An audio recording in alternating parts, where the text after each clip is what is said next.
مانگی بھی تو عجیب شے مانگی، کسی کے وہم و گمان میں نہیں تھا کہ دعا میں یہ بھی مانگا جاتا ہے۔ اسلام کی بڑھوتری کی دعا کی جاتی، اہل مکہ کے ایمان لانے کی دعا کی جاتی، دنیا عالم میں اسلام کی اشاعت کی دعا کی جاتی، یا اہل مکہ کے ظلم و ستم کی بندش کے لیے ہاتھ اٹھائے جاتے، لیکن میرے عظیم پیغمبر صلی اللہ علیہ وآلہ وسلم نے دعا کی، اے اللہ عمر ابن ہشام اور عمر بن خطاب میں سے کسی کو اسلام کی عزت کا ذریعہ بنا۔ تو دوستو، نبی کریم صلی اللہ علیہ وآلہ وسلم نے مکہ مکرمہ میں دو لوگوں کو نامزد کیا اور فیصلہ خدائے علام الغیوب پر چھوڑ دیا کہ اللہ ان دونوں میں سے جو تجھے پسند ہو وہ دے دے۔ اللہ تبارک و تعالیٰ نے پیغمبر اسلام کی دعا کو شرف قبولیت سے نوازا، اور اسباب کی دنیا میں سیدنا عمر فاروق رضی اللہ عنہ کے اسلام لانے کا سبب یہ بنا کہ ایک روز تیغ برہنہ لیے جا رہے تھے۔ راستے میں بنو زہرہ سے تعلق رکھنے والا ایک شخص ملا جس نے پوچھا کہ عمر خیریت، کہاں کا ارادہ ہے؟ کہنے لگے محمد کو قتل کرنے جا رہا ہوں۔ اس نے نئے دین کا اعلان کر کے مکے والوں میں تفریق کر دی ہے، کیوں نہ اس قصے کو ہی ختم کر دوں۔ بنو زہرہ سے تعلق رکھنے والے شخص نے کہا کہ عمر اگر تم نے ایسا کیا تو کیا بنو ہاشم و بنو زہرہ تم سے انتقام نہیں لیں گے؟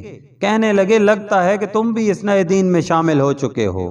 انہوں نے کہا کہ پھر پہلے اپنے گھر کی خبر تو لو، تمہاری بہن و بہنوئی مسلمان ہو چکے ہیں۔ جلال میں نکلنے والا عمر سیدھا بہن کے گھر پہنچتا ہے۔ یہاں سیدنا خباب بن الارت رضی اللہ عنہ ان کے بہنوئی اور بہن کو سورہ طٰہٰ پڑھا رہے تھے۔ باہر سے آواز سنی اور دروازے پر دستک دی۔ اندر سے پوچھا گیا کون؟ فرمایا عمر۔ نام سنتے ہی سیدنا خباب رضی اللہ تعالیٰ عنہ چھپ گئے۔ عمر نے آتے ہی پوچھا تم لوگ کیا پڑھ رہے تھے؟ انہوں نے بات ٹالتے ہوئے کہا کہ ہم آپس میں باتیں کر رہے تھے۔ کہنے لگے میں نے سنا ہے تم نئے دین میں شامل ہو گئے ہو۔ بہنوئی نے کہا کہ عمر وہ دین تیرے دین سے بہتر ہے، تو جس دین پر ہے یہ گمراہ راستہ ہے۔ بس سننا تھا کہ بہنوئی کو دے مارا زمین پر۔ بہن چھڑانے آئی تو اتنی زور سے اس کے چہرے پر تمانچہ رسید کیا کہ ان کے چہرے سے خون نکل آیا۔ بہن کے چہرے پر خون دیکھ کر غصہ ٹھنڈا ہوا اور بہنوئی کو چھوڑ کر الگ ہو بیٹھے اور کہنے لگے کہ اچھا لاؤ دکھاؤ تم لوگ کیا پڑھ رہے تھے۔ بہن نے کہا کہ تم ابھی اس کلام کے آداب سے ناواقف ہو، اس کلام مقدس کے آداب ہیں، پہلے تم وضو کرو پھر دکھاؤں گی۔ چنانچہ انہوں نے وضو کیا اور سورہ طٰہٰ پڑھنی شروع کی۔ یہ پڑھتے جا رہے تھے اور کلام الہی کی تاثیر قلب کو متاثر کیے جا رہی تھی۔ خباب بن ارت رضی اللہ عنہ یہ منظر دیکھ کر باہر نکل آئے اور کہنے لگے عمر کل رات نبی کریم صلی اللہ علیہ وآلہ وسلم نے بارگاہ خداوندی میں دعا کی تھی کہ اے اللہ عمر بن ہشام یا عمر بن خطاب میں سے کسی کو اسلام کی عزت کا ذریعہ بنا، یا ان میں سے کسی ایک کے ذریعے اسلام کی تائید فرما۔ اے عمر میرے دل نے گواہی دی تھی کہ یہ دعائے پیغمبر صلی اللہ علیہ وآلہ وسلم عمر بن خطاب کے حق میں پوری ہوگی۔ اسی طرح کی ایک روایت سیدنا سعید بن مسیب رحمۃ اللہ علیہ سے مروی ہے۔ وہ فرماتے ہیں کہ جب کبھی رسول اللہ صلی اللہ علیہ وآلہ وسلم عمر بن خطاب یا ابو جہل کو دیکھتے تو رب العزت کے حضور دستے دعا دراز کرتے ہوئے فرماتے اے اللہ ان دونوں میں سے جو تیرے نزدیک زیادہ پسندیدہ ہے اس سے اپنے دین کو قوت عطا فرما۔ سیدنا خباب بن ارت رضی اللہ تعالیٰ عنہ سے سیدنا عمر فاروق رضی اللہ تعالیٰ عنہ کہنے لگے کہ اچھا تو مجھے بتاؤ محمد صلی اللہ علیہ وآلہ وسلم کہاں ہیں؟ میں ان سے ملنا چاہتا ہوں۔ انہوں نے بتایا کہ صفا پہاڑی پر واقع ارقم رضی اللہ عنہ کے مکان میں قیام پذیر ہیں۔ سیدنا عمر رضی اللہ عنہ چل پڑے۔ درے پر مقیم صحابہ کرام رضی اللہ عنہ نے جب دیکھا کہ عمر آ رہا ہے اور ہاتھ میں ننگی تلوار ہے تو گھبرائے ہوئے حضرت صلی اللہ علیہ وآلہ وسلم کو بتایا۔ وہیں اسد اللہ و رسولہ سیدنا حمزہ بن عبد المطلب رضی اللہ تعالیٰ عنہ بھی تھے۔ وہ فرمانے لگے آنے دو، اگر ارادہ نیک ہے تو خیر ہے اور اگر ارادہ صحیح نہیں تو میں اس کی تلوار سے اس کا کام تمام کر دوں گا۔ جب سیدنا عمر فاروق رضی اللہ عنہ وہاں پہنچے تو پیغمبر اسلام صلی اللہ علیہ وآلہ وسلم پر نزول وحی جاری تھا۔ چند لمحوں بعد آپ صلی اللہ علیہ وآلہ وسلم نے عمر رضی اللہ تعالیٰ عنہ سے فرمایا اے عمر تم کس چیز کا انتظار کر رہے ہو؟ کیا ابھی وقت نہیں آیا کہ تم اسلام قبول کرو؟ بس یہ سننا تھا کہ فوراً کلمہ شہادت پڑھتے ہوئے دائرہ اسلام میں داخل ہو گئے۔ اصحاب رسول نے حضرت عمر فاروق رضی اللہ تعالیٰ عنہ کے اسلام لانے کی خوشی میں اس زور سے نعرہ تکبیر بلند کیا کہ صحن کعبہ میں بیٹھے ہوئے کفار و مشرکین نے بھی سنا، اور اس نعرے کی آواز سے وادی مکہ گونج اٹھی۔ پھر نبی رؤوف الرحیم صلی اللہ علیہ وآلہ وسلم نے سیدنا عمر فاروق رضی اللہ تعالیٰ عنہ کے سینہ مبارک پر دست اقدس رکھا اور دعا فرمائی یا اللہ اس کے سینے میں جو کچھ میل کچیل ہو وہ دور کر دے اور اس کے بدلے ایمان سے اس کا سینہ بھر دے۔ قبول اسلام کے وقت بعض مورخین کے نزدیک آپ کی عمر 30 سال تھی اور بعض کہتے ہیں کہ عمر 26 سال تھی۔ مصر کے ایک بہت بڑے عالم مفسر قرآن جناب علامہ طنطاوی رحمۃ اللہ علیہ نے ایک عجیب جملہ کہا ہے کہ حقیقت یہ ہے کہ عمر رضی اللہ عنہ اسی گھڑی پیدا ہوئے اور یہیں سے ان کی تاریخی زندگی کا آغاز ہوا۔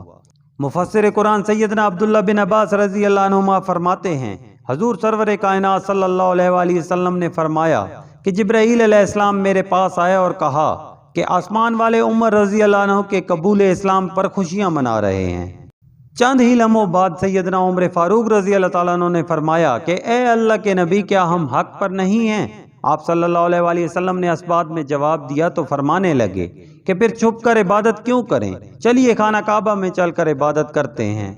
میں قربان جاؤں اپنے آقا و مولا صلی اللہ علیہ وآلہ وسلم پر کہ انہوں نے ایسے ہی عمر رضی اللہ تعالیٰ عنہ کو نہیں مانگا تھا، بلکہ دور از نگاہ نبوت دیکھ رہی تھی کہ اسلام کو عزت و شوکت عمر کے آنے سے ہی نصیب ہوگی۔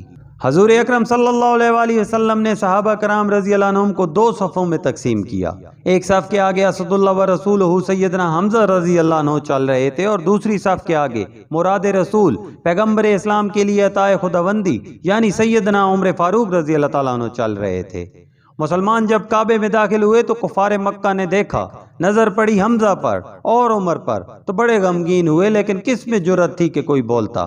اس دن سے مسلمانوں کے لیے تبلیغ دین میں آسانی پیدا ہوئی، اور یہی وہ دن تھا کہ جب اللہ کے نبی پاک صلی اللہ علیہ وآلہ وسلم نے فرمایا تھا کہ اللہ تعالیٰ نے سچ کو عمر رضی اللہ عنہ کے قلب و لسان پر جاری کر دیا اور وہ فاروق ہے۔ اللہ تعالیٰ نے اس کے ذریعے حق و باطل میں فرق کر دیا ہے۔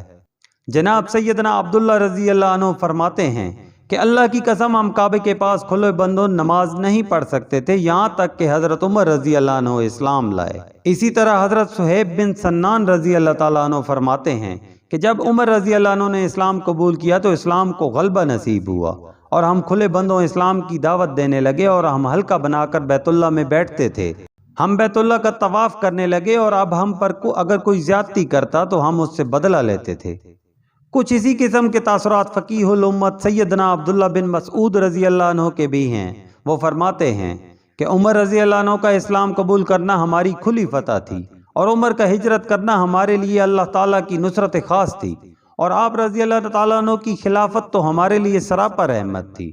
میں نے وہ دن بھی دیکھے ہیں جب ہم بیت اللہ کے قریب بھی نماز ادا نہیں کر سکتے تھے، لیکن جب عمر رضی اللہ عنہ اسلام لائے تو آپ نے کفار سے مقابلہ کیا یہاں تک کہ وہ ہمیں نماز پڑھنے دینے لگے۔ سیدنا عمر فاروق رضی اللہ تعالیٰ عنہ کی شان رفیعہ میں چند فرامین رسالت مآب صلی اللہ علیہ وآلہ وسلم پیش کرتا ہوں۔ نبی اکرم صلی اللہ علیہ وآلہ وسلم فرماتے ہیں کہ اے ابن خطاب، اس ذات پاک کی قسم جس کے دست قدرت میں میری جان ہے، جس راستے پہ آپ کو چلتے ہوئے شیطان دیکھ لیتا ہے وہ اس راستے سے ہٹ جاتا ہے، وہ راستہ چھوڑ کر دوسرا راستہ اختیار کرتا ہے۔ صحیح بخاری میں روایت ہے کہ حضور پاک صلی اللہ علیہ وآلہ وسلم فرماتے ہیں، میں نے حالت خواب میں دودھ پیا یہاں تک کہ میں اس سے سیر ہو گیا اور اس کی سیرابی کے آثار میرے ناخنوں میں نمایاں ہونے لگے، پھر میں نے وہ دودھ عمر رضی اللہ تعالیٰ عنہ کو دے دیا۔ اصحاب رسول صلی اللہ علیہ وآلہ وسلم نے پوچھا، یا رسول اللہ، اس خواب کی تعبیر کیا ہے؟ تو آپ صلی اللہ علیہ وآلہ وسلم نے فرمایا، علم۔ اسی طرح امام بخاری نے ایک اور روایت بھی اپنی صحیح میں درج کی ہے۔ سیدنا ابو سعید خدری رضی اللہ تعالیٰ عنہ فرماتے ہیں، میں نے رسول اللہ صلی اللہ علیہ وآلہ وسلم کو یہ فرماتے ہوئے سنا کہ میں نیند میں تھا، میں نے لوگوں کو دیکھا کہ وہ میرے سامنے پیش کیے جا رہے ہیں اور انہوں نے قمیصیں پہنی ہوئی ہیں، کسی کی قمیص سینے تک اور کسی کی اس سے نیچے تک، اور پھر عمر رضی اللہ تعالیٰ عنہ کو پیش کیا گیا۔ انہوں نے ایسی لمبی اور کھلی قمیص پہنی ہوئی تھی کہ وہ زمین پر گھسٹتی جا رہی تھی۔ اصحاب رسول صلی اللہ علیہ وآلہ وسلم نے عرض کیا کہ یا رسول اللہ، اس خواب کی تعبیر کیا ہے؟ نبی کریم صلی اللہ علیہ وآلہ وسلم نے فرمایا، دین۔ اسی طرح بڑی ہی مشہور و معروف حدیث نبوی ہے کہ نبی کریم صلی اللہ علیہ وآلہ وسلم نے فرمایا، اگر میرے بعد کوئی نبی ہوتا تو عمر ہوتا، یعنی اگر سلسلہ نبوت جاری رہتا تو سیدنا فاروق رضی اللہ تعالیٰ عنہ بھی منصب نبوت سے سرفراز کیے جاتے۔ ایک حدیث مبارکہ میں ہے کہ رسول مکرم و معظم صلی اللہ علیہ وآلہ وسلم نے فرمایا، تم سے پہلے جو امتیں گزری ہیں ان میں محدث ہوا کرتے تھے، اور میری امت میں اگر کوئی محدث ہے تو وہ عمر ہے۔ اس حدیث مبارکہ میں لفظ محدث کی تشریح میں صاحب فتح الباری علامہ ابن حجر عسقلانی رحمۃ اللہ علیہ یوں تحریر فرماتے ہیں کہ محدث وہ ہے جس کی طرف اللہ کی طرف سے الہام کیا جائے، ملائے اعلیٰ سے اس کے دل میں القاء کیا جائے اور بغیر کسی ارادہ و قصد کے جس کی زبان پر حق جاری کر دیا جائے، یعنی اس کی زبان سے حق بات ہی نکلے۔ ایک بار سیدنا عمر فاروق رضی اللہ تعالیٰ عنہ نبی کریم صلی اللہ علیہ وآلہ وسلم کی بارگاہ میں حاضر ہوئے اور عمرہ کی اجازت طلب کی تو نبی کریم صلی اللہ علیہ وآلہ وسلم نے فرمایا، اے میرے بھائی، اپنی نیک دعاؤں میں ہمیں بھی شریک کرنا اور بھول نہ جانا۔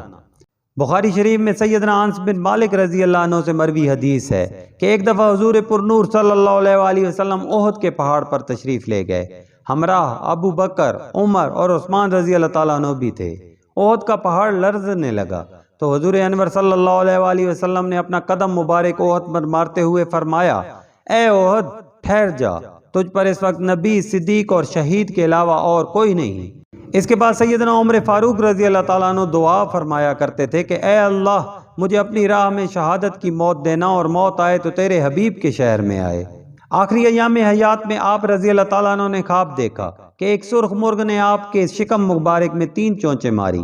آپ نے یہ خواب لوگوں سے بیان کیا اور فرمایا کہ میری موت کا وقت قریب ہے۔ اس کے بعد یہ ہوا کہ ایک روز اپنے معمول کے مطابق بہت سویرے نماز کے لیے مسجد میں تشریف لے گئے۔ اس وقت ایک درہ آپ کے ہاتھ میں ہوتا تھا اور سونے والے کو اپنے درے سے جگاتے تھے۔ مسجد میں پہنچ کر نمازیوں کی صفیں درست کرنے کا حکم دیتے، اس کے بعد نماز شروع فرماتے اور نماز میں بڑی بڑی سورتیں پڑھتے۔